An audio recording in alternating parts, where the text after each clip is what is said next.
Well, I am finally getting around to reading Lone Wolf and Cub, the highly influential manga. This is volume 1, as you can see, and it is so much better than I was expecting. I expected to like it. I knew it was great. This is easily one of the best comic books I've ever read. On the back, it's got a great quotation from Frank Miller talking about the creators and how they, quote, tell their story masterfully and artfully, portraying a man, a boy, and a country on their journey into hell.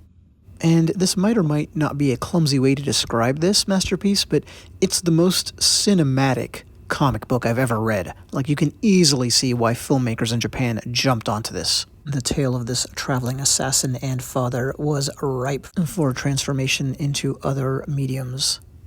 It's been made into, depending on how you want to count, 6 films, a television series, and anyway, can't recommend it enough, but let's get to the point of this video series.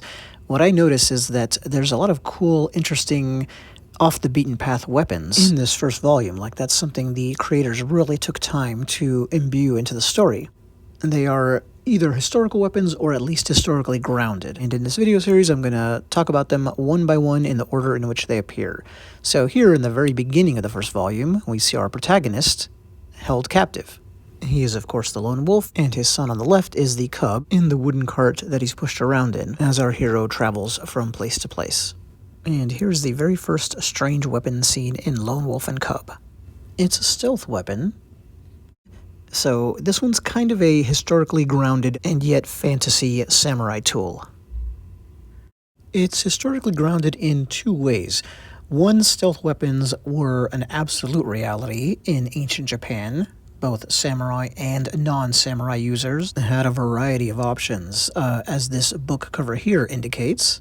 Meanwhile, the book Classical Weaponry of Japan has a whole chapter dedicated to, quote, deceptive weapons, end quote. And these could be pipes and flutes that are actually strong enough to use as blunt impact tools, rings with sharp spikes on the inside so they can't be noticed as a weapon, but you can use to tear somebody up in a grappling situation, and of course items that had hidden blades and spikes of various kinds.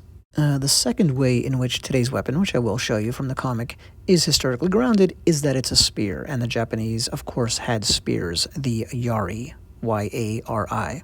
One of the most common weapon types in world history, and so of course the samurai had their version.